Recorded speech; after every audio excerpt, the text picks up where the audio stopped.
fi khalqis samawati wal ard, sesungguhnya terciptanya bumi dan langit. Langit dan bumi. Dan pergantian siang dan malam. Ini ada tanda-tanda wujudnya Allah.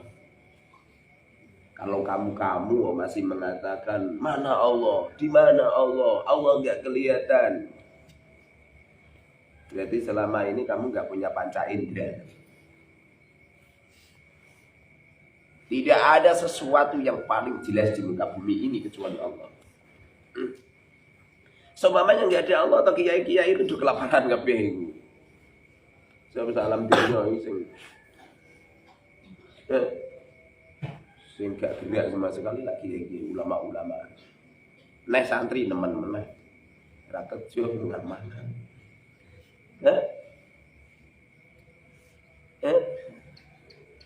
Secara logika gitu, santri itu kan bertapa di dalam pondok, gak pengalaman sama sekali. Semestinya yang menguasai itu pelajar-pelajar, yang menguasai keadaan itu pelajar-pelajar, bukan santri. Tapi kenyataan yang ada itu setelah terjun di masyarakat itu santri. Kumpulan perkampungan ya, maca tahlil, si mimpin ganti-ganti, maca manakib, si mimpin ganti-ganti. Seumpamanya mereka ada yang mimpin, paling mimpin sepak bola, ujung-ujungnya tukaran. Terciptanya langit dan bumi, perbedaan, pergantian siang dan malam. Ini ada wujudnya Allah. Ini kalau nggak ada Allah nggak mungkin tertata rapi seperti ini. Siapa mereka-mereka yang percaya dengan wujudnya Allah? Dan Allah ini memang benar-benar terjadi, Allah benar-benar ada. Alladzina yadhkurunallaha qiyaman wa qu'udan wa 'ala junubihim wa yatafakkaruna. Mereka-mereka yang senantiasa ingat kepada Allah, berzikir kepada Allah Subhanahu wa taala di waktu berdiri, duduk, bahkan di waktu berbaring. Selalu ingat kepada Allah Subhanahu wa taala dan mereka senantiasa berpikir akan alam semesta ini.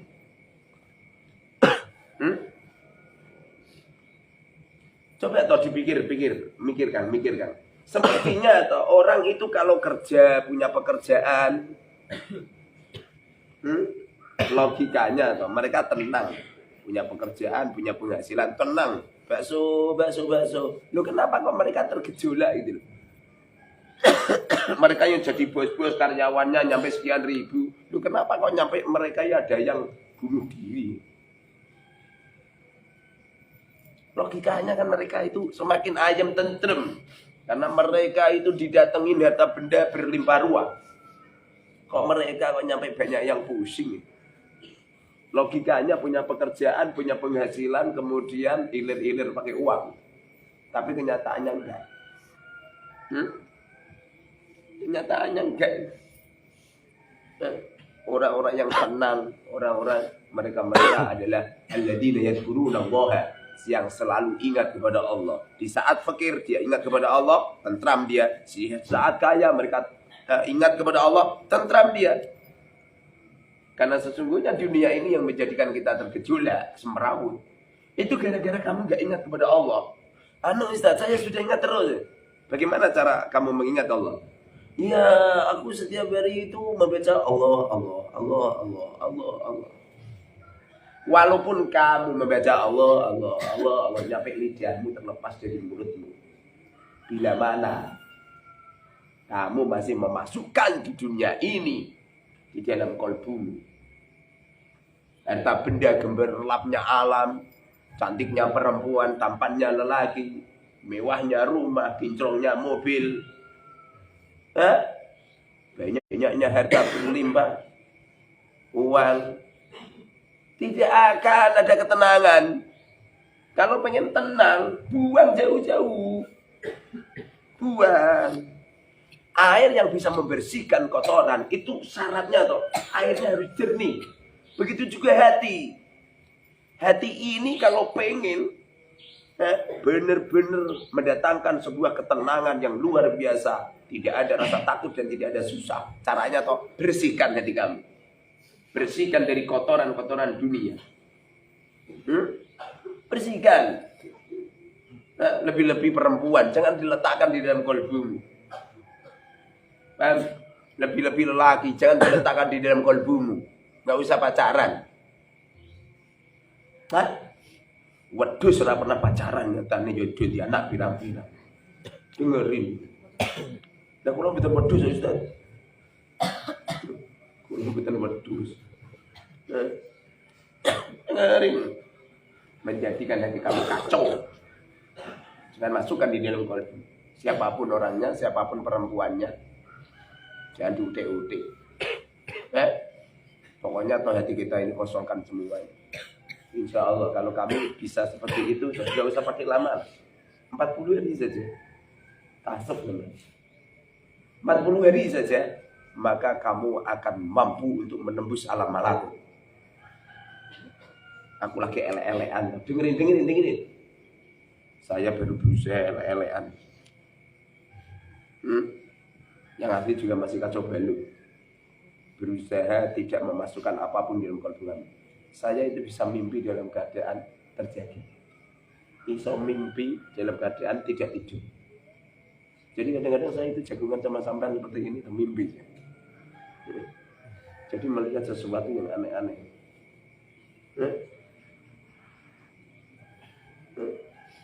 Bahkan saya pernah nyetir mobil itu sambil mimpi.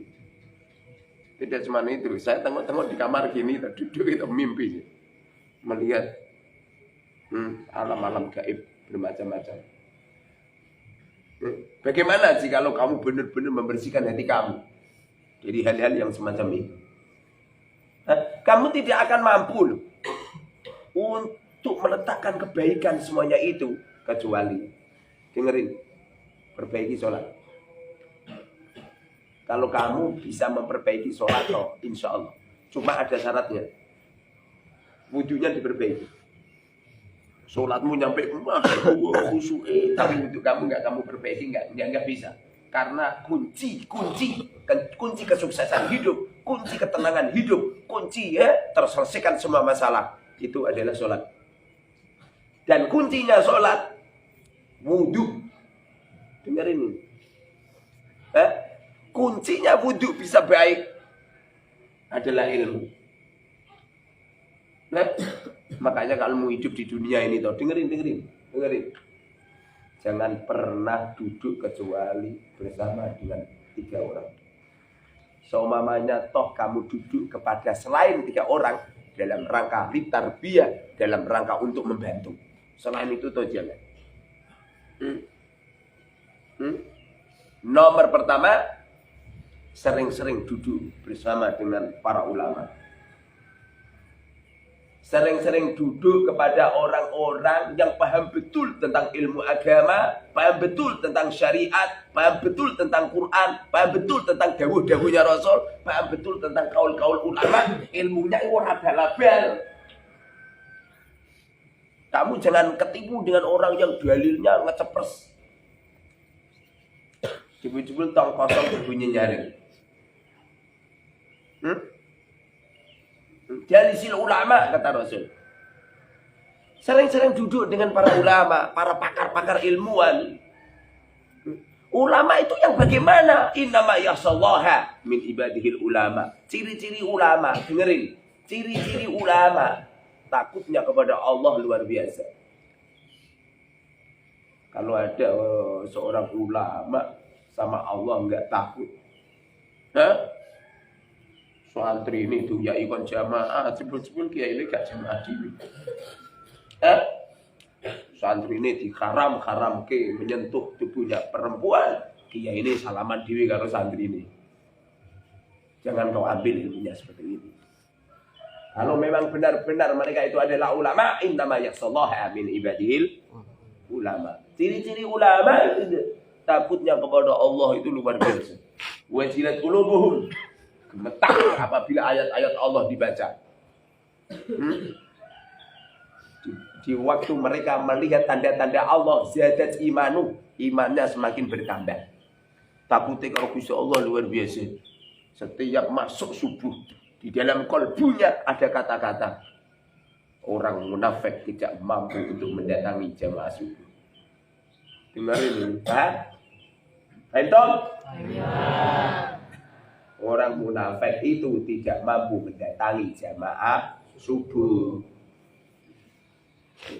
Anu Ustaz, apa? Ini selain Ustaz, lah sama orang itu. Ada.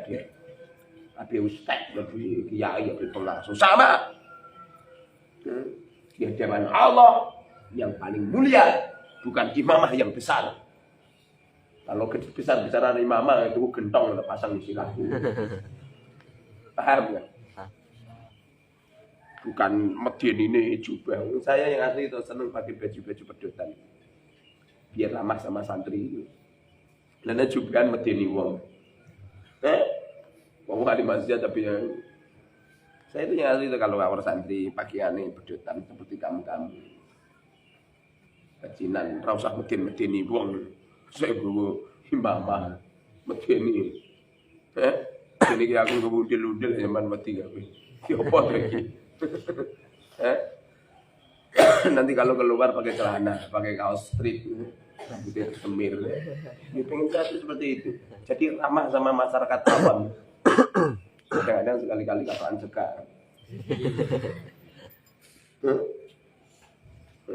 Sehingga diterima sama orang-orang ahli maksiat.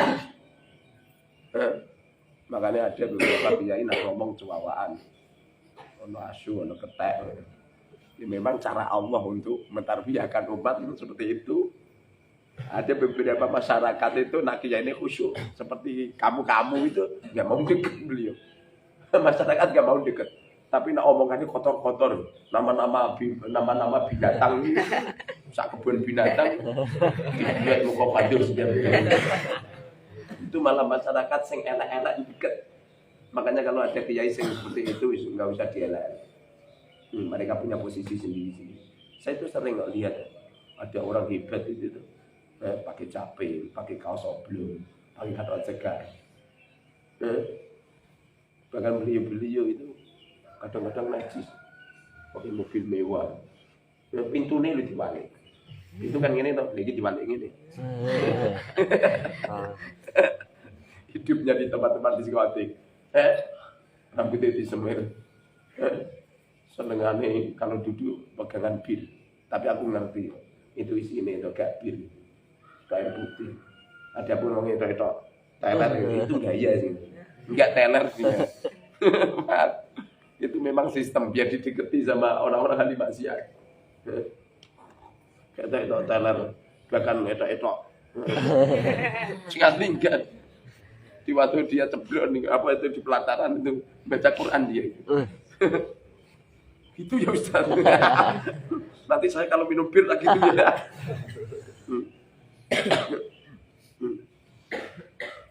Orang itu kalau benar-benar ulama, takutnya kepada Allah itu luar biasa, Neng. Itu ada ilmu dibahas malah ditinggal ngantuk. Oh itu ini. Makanya orang dijadikan Nabi dan Rasul. Penuh dengan perasaan dan penuh dengan sanjungannya enggak? Menunggu sapire dibuka atau boleh enggak? Kan ketok kan cuti Arab kan. Harus merdeka itu. Ciri-ciri orang yang takut kepada Allah. Dengarin. Iki sing dawuh Gusti Allah. Radhiyallahu anhu wa radu an. Ciri-ciri. Makanya kan terusannya kan dzalika liman khasyya. Ciri-ciri dzalika liman khasyya rabbah, ciri-ciri orang yang takut kepada Allah itu radhiyallahu anhu. Gusti Allah ridho kepadanya. Bagaimana supaya menciptakan Allah itu ridho kepada kita? Jawabannya cuma satu. Warodu ada.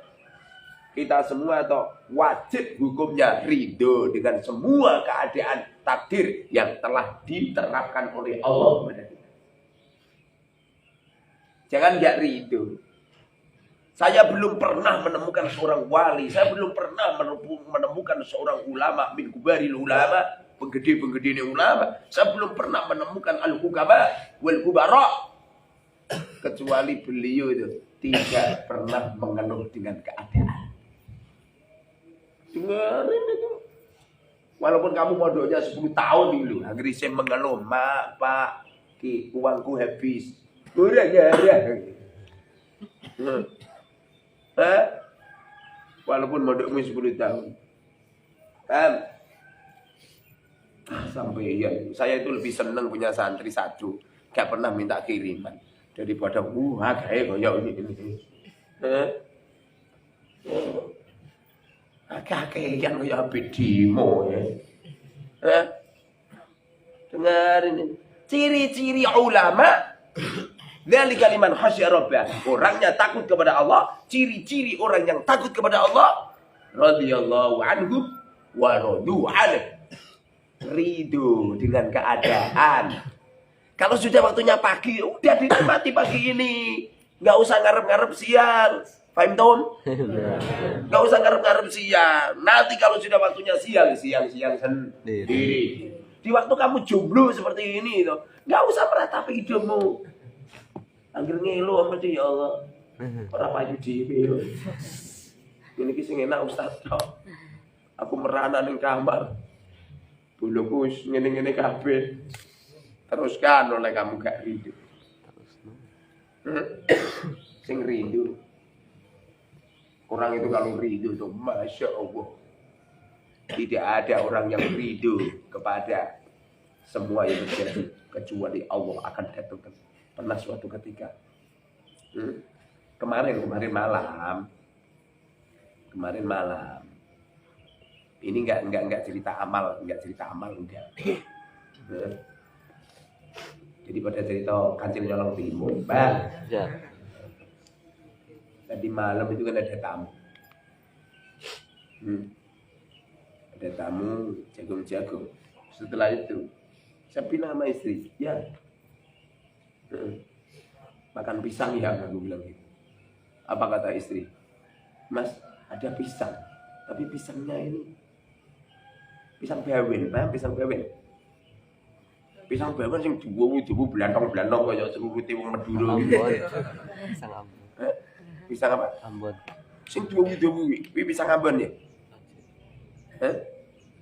Pisang Ambon apa pisang Batak? Yang panjang-panjang itu. Biasanya pisangnya orang pegunungan biasanya. Tubuh panjang-panjang. Bila sapang bakar. Mas, ini ada pisang. Tapi ini keras ini. Ini walaupun warnanya sudah matang, kalau dimakan keras ini, gak enak. Apa kata saya? Gimana lah yang penting enak ya? Apa diiris-iris lalu digodok. Setelah itu diiris-iris digodok. Paham digodok? Dimasak. Orang kota model di Solo ini direbus. Paham rebus? Mie rebus. Nah, mie rebus saya cerdas. Setelah dimasak selesai, dihidangkan di ruang tamu. Rasa melu-melu bayangno gedang. Saya makan. Kok koyo gak alami gitu loh. Pokoknya beda kalau pisang sing matang kayak Gusti Allah. Nah, ini kan matangnya kan dipaksa. Seperti ada perempuan wajahnya jelek lalu bedahan sampai belok-belok. Beda kan? Yang cantiknya alami sama yang belok-belok beda kan? Sing belok-belok ora saya ayu, ora saya kaya ibu. Kayak bareng saya. Santai yo sampean. Salah sopo sing alim lelaki ya enggak? Sekali-kali kamu yang alim. Jadi nanti wong lanang-lanang duwe besi ya. Dulu ada seorang ulama namanya Sayyidatina Robi'ah Al-Adawiyah. Seorang ulama perempuan itu nak ngaji itu senengane nyindiri wong lanang. Wong lanang banyak yang nangis ya. Kalau dengar suara dewa-dewa beliau tak banyak yang nangis. Wong lanang cemer. Sudah baik-baik diciptakan oleh Allah jadi lelaki. Malah kaum lelaki kepengen jadi perempuan. Lelaki banyak yang nangis. Dulu, saya kan ulama wong lanang, gentenan kowe.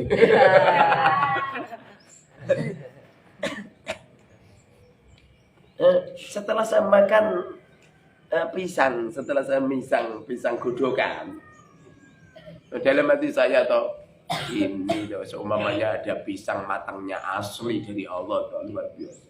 Enggak begitu lama, ada tamu. Ada tamu, kalau nggak salah itu ayahnya ini, ya ayahnya kamu ya, ayahnya Pak Ahli, sama 7 bidadari, 7 perempuan, bidadari. 7 apa 5? 4 ya.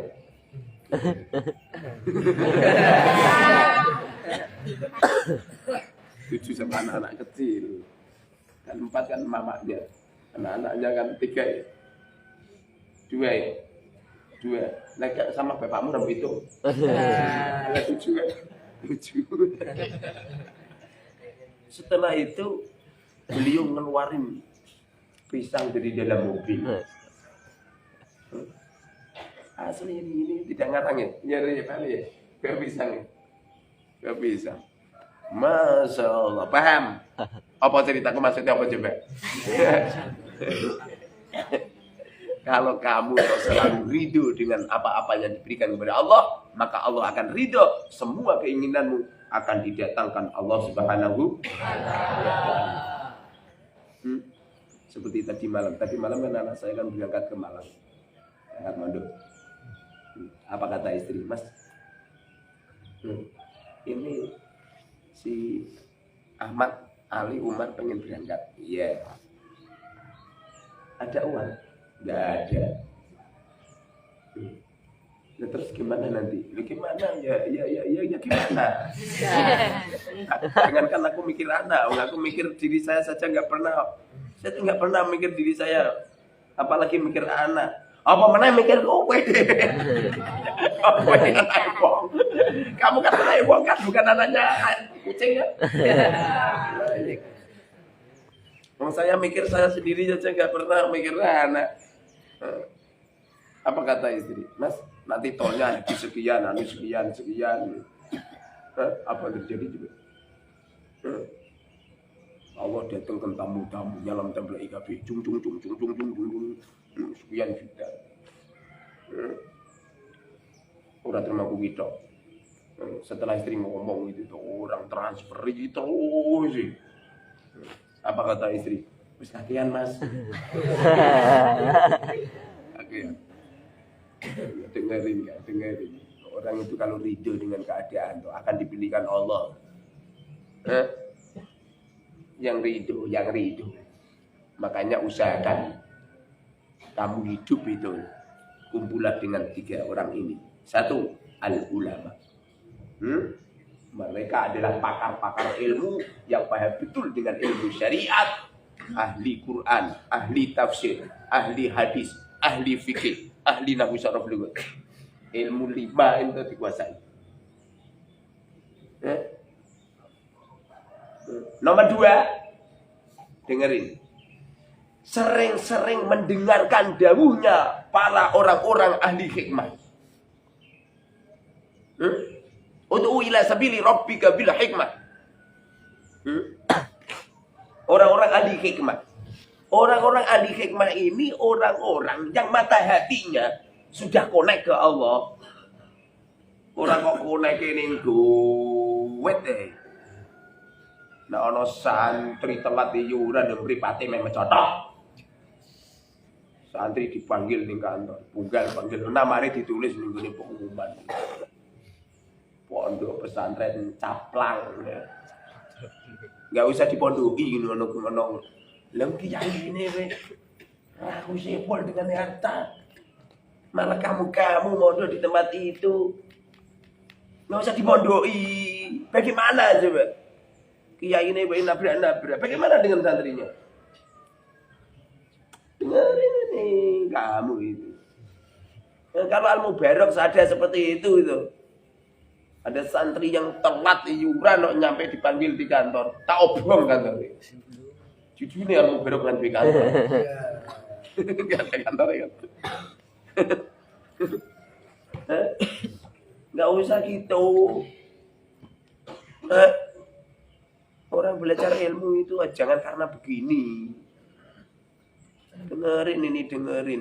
Ini maksud saya toh. Nanti kalau kamu jadi ulama gitu. Abi ngomong di matamu ya rapat. Saya Indonesia ini beripat toh. Mata Yuancan matamu. Gregasi. Nyampe di SMS di WA. Orang soli itu enggak seperti itu, enggak ngono. Nak bicara mabdieni wong. Kita harus butuh mata hati kita, pret. Mata hati apa? Duit ya. Ono calonan. Omahe dipuasangi foto gede. Ono paten gendera pasang gede. Santrine dikompas. Ono coblosan. Rasa nyoblos. Ya nyoblos silakan, nyoblos bojone dhewe.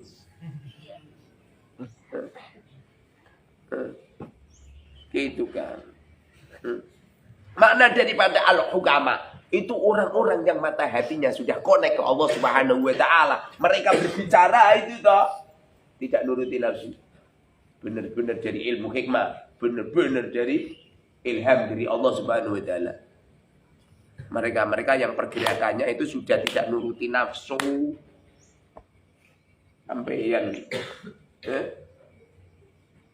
cari orang semacam ini zaman akhir seperti ini sulit seperti cari mas berlian di tengah jalan. Golek angel. Nomor 3. Kamu itu toh sering-sering kumpul kepada pembesar-pembesar. Orang-orang yang hebat.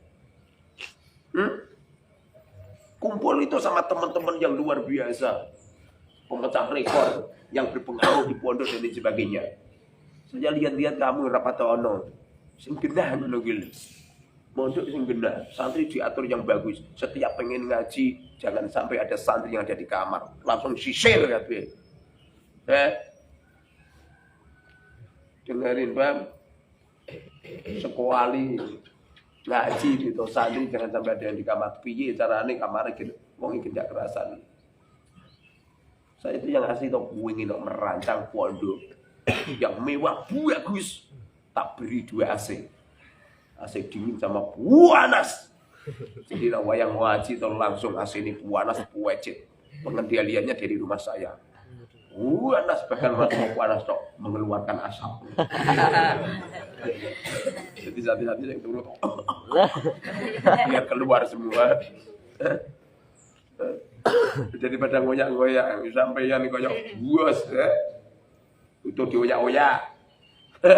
Rumah samu pondok ono satpame ngono. Kamu berani bayar berapa? Saya butuh dioyak-oyak ini. Yang sadar. Haji itu yang sadar. Kalau ada santri seperti ini toh diketim. Makanya nanti kalau kamu sudah berkeluarga itu diketin para ulama, diketin para hukama, diketin para al-gubara. Penggede-penggede itu, orang-orang yang luar biasa itu. Jangan kumpul nih. Seumpamanya toh kamu kumpul sama fakir miskin dalam rangka untuk nyubsidi, dalam rangka untuk sedekah. Selain itu toh enggak usah. Kamu deketin sama orang fakir bawa sembako tidur. Kamu dekat sama orang fakir, dengarkan jeritan mereka, apa yang diinginkan gitu. Selain itu toh jangan. Kumpul dengan para ulama, kumpul dengan para hukama, kumpul pada kubarok. Kalau perlu, Neng dengerin Neng, kamu nikahlah kau dengan seorang ulama. Ulama itu alim ilmunya udah membulat, tidak kayak kowe. Apa lanar buah injono ya ini huruf J terus. Setelah peng itu tak cek itu masya Allah. Ada yang belum dapat kaidah fikih. Ngacung. Sudah semua? Cuma 1 orang ya. Sudah setoran 7 kali. Sudah. Lo kok udah minta kemarin? Apa? Habis. Orang cepet-cepet.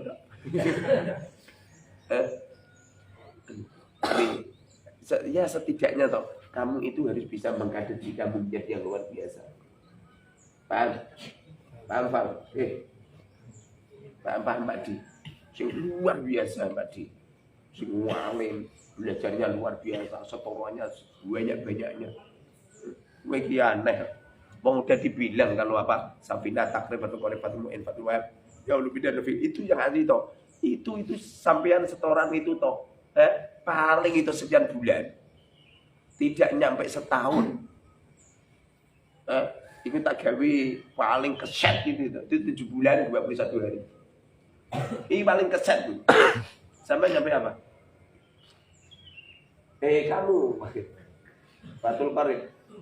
Lah ya yono ya ini ya Fatul Qorib Safina takrib Fatul Qorib. Itu sudah 1 tahun cuman apa? 3 kitab. Ngira niat. Lanian, dengerin ini. Woi, dengerin kamu itu. Seneng liha-liha, seneng rumpi, jagongannya cawe itu kayak. Yang banyak ngono. Kamu itu kalau modok toh jangan mikir aku modok di sini 40 hari, jangan mikir gitu. Anggap saja modok kamu itu 1 hari ini doang. Langsung dieksekusi. Gak usah mikir-mikir terlalu jauh. Paham dul? Jangan mikir mondok lama. Pak Di, semua nih Di, siapa? Pak Di Suroso. Kok Suroso? Pak Suroso. Su itu India. Ditambahi A tidak, asu. Indah ya kan. Tapi nak su toh, berarti India. Nak susu, Indah.